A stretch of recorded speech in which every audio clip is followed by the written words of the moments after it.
I want you to imagine you take your car to the mechanic. The check engine light is on, it's making a weird clunking noise, and it smells like burning toast. And no, you're not having a stroke. You drop it off. The mechanic says, "Don't worry, I've got an intervention." You come back a week later.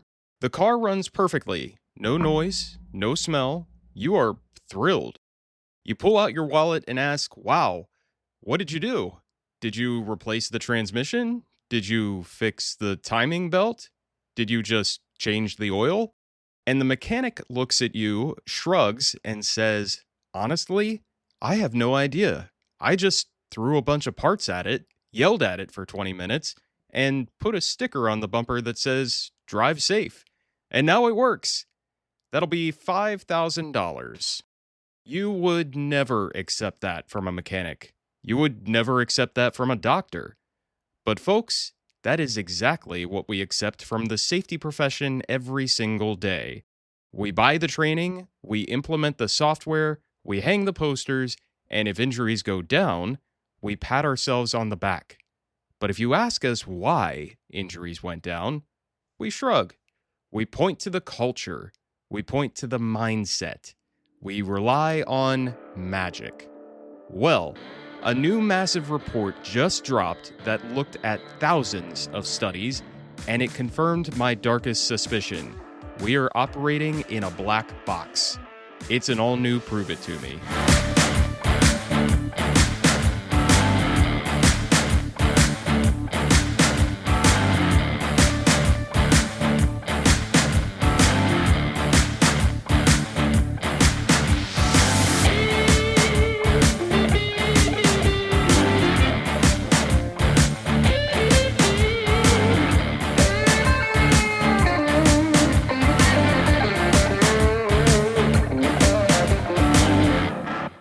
Hello, everyone, and welcome back to Prove It To Me. I'm your host, Dr. Matt Law. I hope you're having a good week. I hope your leading indicators are trending up and your blood pressure is trending down. I was sitting in my office the other day, procrastinating on something, probably, and I picked up the January issue of Professional Safety. That's the journal for the American Society of Safety Professionals, or ASSP. Now, usually I flip to the Safety Matters section to see who got promoted or what new regulation OSHA is delaying this week, but this time a headline grabbed me. It read, "Report explores how EHS professionals and researchers work together to increase safety." Okay, sounds nice. Sounds fluffy. Working together. Cue the Barney theme song. But then I read the summary. It referenced a report by the Lloyd's Register Foundation, and the summary said something that made me spill my coffee. It said, "Policymakers and practitioners cannot be certain that interventions are safe and effective without good evidence." It went on to say that a review of the evidence showed that while many interventions seem to work, the studies are limited by bad methodology, lack of clarity on what safety means, and here's the kicker, few studies showing how and why interventions lead to safety outcomes. This is the holy grail, folks. This is what I scream about on this podcast every month. So naturally, I didn't stop at the professional safety blurb. I went to the Lloyd's Register Foundation website. I found the Global Safety Evidence Center, and I downloaded the full technical report. It's called Occupational Safety and Health Interventions, the State of the Evidence. And today, we are going to tear it apart. First, let's check the vitals. Who wrote this? This comes from the Lloyd's Register Foundation. If you don't know them, they are a massive global charity based in the UK. They fund a lot of high-level research. They aren't selling a specific safety product. They aren't trying to sell you a subscription to a SaaS platform. Their goal is engineering a safer world. So the bias here is minimal, or at least their bias is toward effectiveness, not profit. What did they do? This isn't a study of 20 people in a warehouse. This is an evidence review. Specifically, it's a review of reviews. They looked at systematic reviews of EHS interventions. Then, they looked at 53 individual primary studies published since 2015 to see what the new science looks like. They covered everything: regulation, training, behavioral interventions, health surveillance, fatigue management. And the conclusion?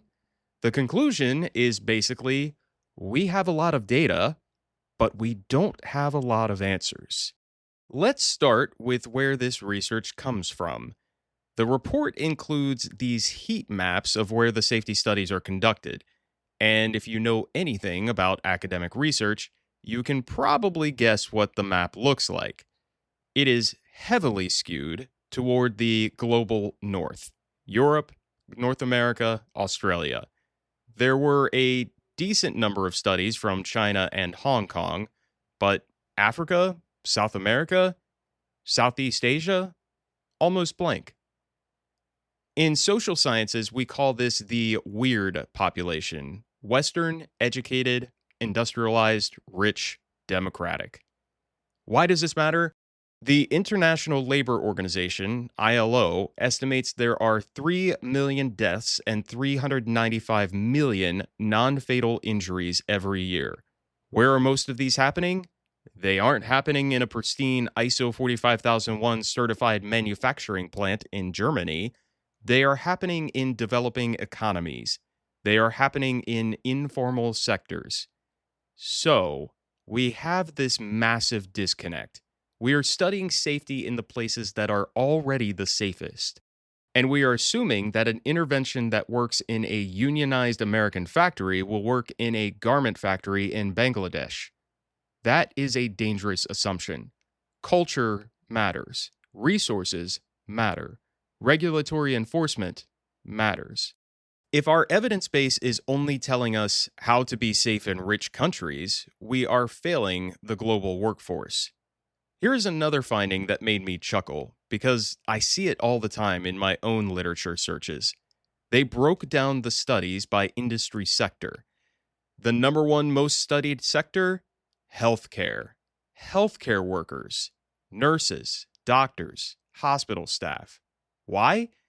Is it because healthcare is the most dangerous job? It's dangerous, sure. Needle sticks, patient handling, violence. But is it more dangerous than deep sea fishing, logging, mining? No. The reason healthcare is overrepresented is because doctors and nurses write papers. They are academics. They work in teaching hospitals. If a nurse implements a new safety protocol, they publish it in a medical journal. If a construction foreman implements a new scaffold check, they go to lunch. They don't write a paper about it. So we have this massive evidence base for how to stop nurses from hurting their backs, and a comparatively tiny evidence base for how to stop loggers from getting crushed. The report highlights this gap. We need more research in the dirty jobs. We need researchers to get out of the hospital and onto the oil rig. Now we get to the philosophical meat of the report, because you know how much I love philosophy, but this part matters. One of the biggest critiques the authors had was that we cannot agree on what safety means. In the 53 reviews they looked at, they found a chaotic mix of outcome measures. Some studies measured injuries, which would be lagging indicators. Some measured illness and disease. Some measured safety climate, surveys asking how safe you feel. Some measured safety behavior, such as wearing PPE, following rules, etc. The problem is, these things don't always correlate. You can have a great safety climate score, where everyone loves the boss and everyone feels good, and still have high injury rates. You can have zero injuries, low lagging indicators, because everyone is terrified to report them, even though the safety behavior is terrible. The report states the evidence base lacks clarity and consensus on what is meant by safety and related concepts. If I'm testing a weight loss drug, the metric is simple. Did you lose weight? Pounds, kilograms. If I'm testing a safety intervention, the metric is mushy. Well, nobody died and 80% of people filled out the survey, so success? This makes it impossible to compare studies. If study A says training works because quiz scores went up, and study B says training failed because injury rates stayed flat, they are measuring two different things, but we treat them as equal evidence. This is my favorite part of the report. The authors call out the black box problem. They found that very few studies explained how or why the intervention worked. They lacked a theory of change. Let's look at an example. Let's say you implement a behavior based safety or BBS program. You have peer observers watching workers, and let's say injuries drop by 20%. Great, BBS works, but why did it work? Well, theory A, it worked because workers learned from the feedback, an educational mechanism. Theory B, it worked because workers knew that they were being watched and changed their behavior only while observed, which would be the Hawthorne effect. Theory C, it worked because management spent money on it and workers felt cared for, so morale improved, the social exchange theory. Theory D, it worked because you fired the three clumsiest guys before the program started. That's selection bias. The report says that most studies don't bother to test the theory. They just report the outcome. Intervention leads to the outcome. Now, why is this a problem? Because if you don't know why it works, you can't replicate it. If theory B, the Hawthorne effect, is the real reason, then as soon as you stop watching, the safety benefit disappears. If theory C is the reason, then you didn't need a BBS program, you just needed to buy them pizza and new boots. The authors explicitly recommend that researchers need to develop and test theoretical models linking workplace practices to outcomes. Don't just tell me it worked, tell me the mechanism of action. We need to treat safety like pharmacology. We need to know the mechanism of the molecule, not just that the headache went away. Now, I want to get a little technical on the study design here because this is where many safety professionals get duped by vendors. The report notes that a huge number of studies rely on before and after designs, also called pre-post designs, without a control group. Here is the scenario. Last year, you had 10 recordable injuries. It was a bad year. The VP is screaming. So this year, you hire Super Safe Consultants Incorporated to do a training program. This year, you have 5 recordable injuries. Result, Super Safe Consultants reduced injuries by 50%. Wrong, or at least unproven. This is a statistical concept called regression to the mean. If you have an outlier year, a really bad year statistically, the next year is likely going to be better, even if you do nothing. If you flip a coin and get 10 heads in a row, the next 10 flips will probably have fewer heads.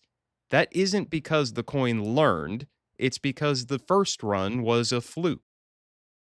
Without a control group, a similar factory that didn't get the training, you cannot say that the training caused the drop.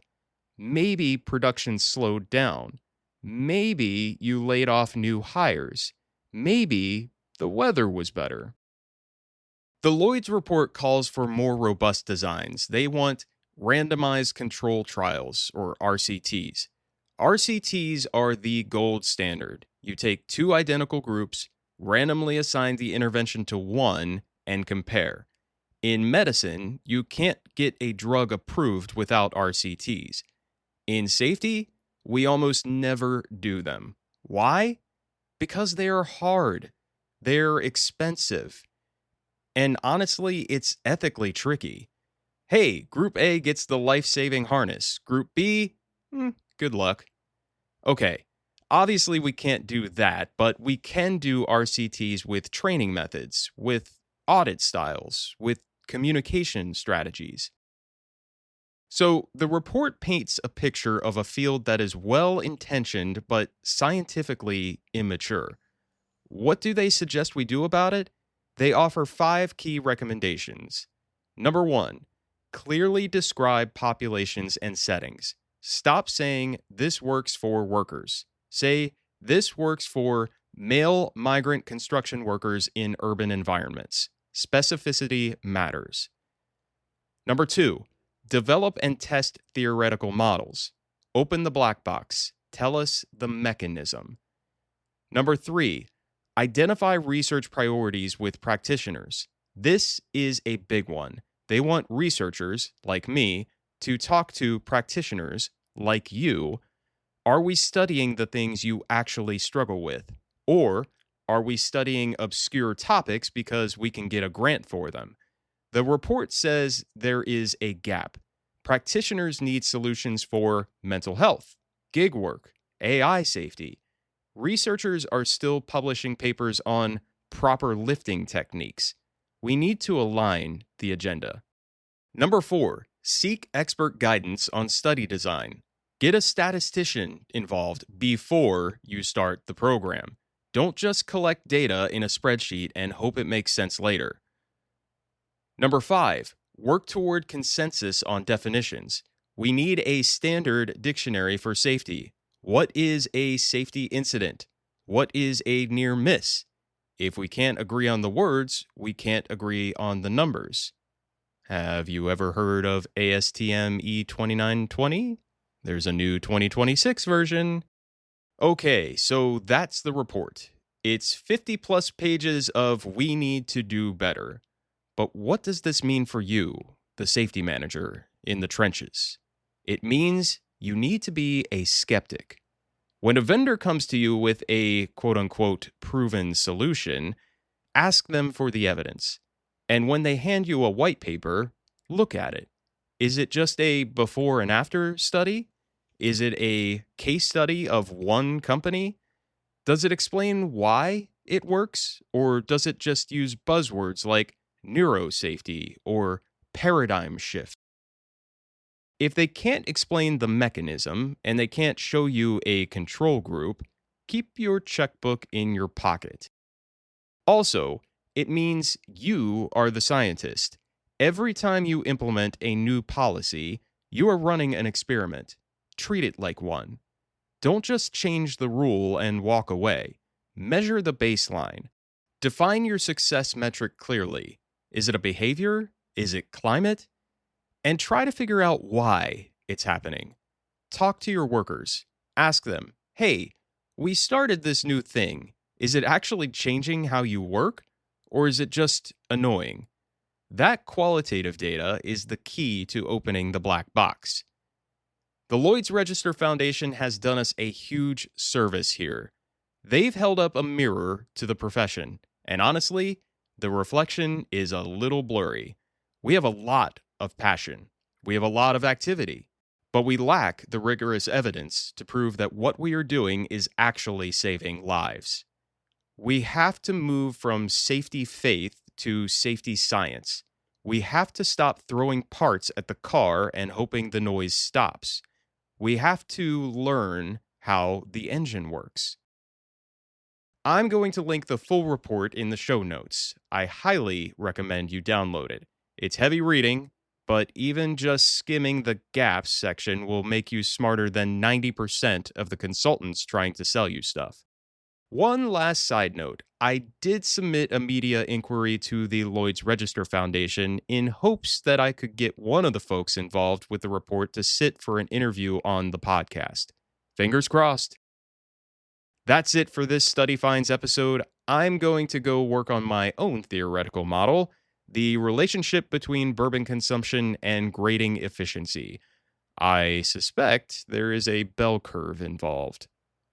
As always, if you have research that you want to share on the podcast, whether it's your own or just a really cool study you found, or some research you've been able to effectively put into practice, send me an email at contact@proveitpod.com.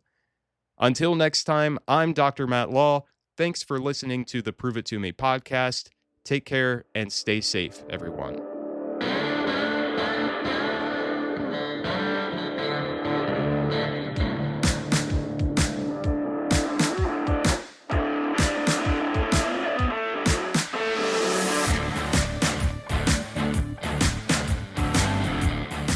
Prove It To Me is produced by me, Matt Law. Original music by Wes London. You can find this podcast on Podbean, Apple Podcasts, Spotify, YouTube, Amazon Music, and iHeartRadio. Like what you've heard so far? Please like, subscribe, and follow wherever you get your podcasts, and leave a 5-star review on Apple Podcasts. Got questions about what we talked about or research that you want to share? Send an email to contact@proveitpod.com. The views and opinions expressed in this podcast are those of the host and its guests and do not necessarily represent the official position, opinion, or strategies of their employers or companies. Examples of research and data analysis discussed within this podcast are only examples. They should not be utilized in the real world as the only solution available, as they are based on very limited, often single use case, and sometimes dated information. Assumptions made within this discussion about research and data analyses are not necessarily representative of the position of the host, the guests, or their employers or companies. No part of this podcast may be reproduced, stored in a retrieval system, or transmitted in any form or by any means, mechanical, electronic, recording, or otherwise, without prior written permission of the creator of the podcast. The presentation of the content by the guests does not necessarily constitute an active endorsement of the content by the host.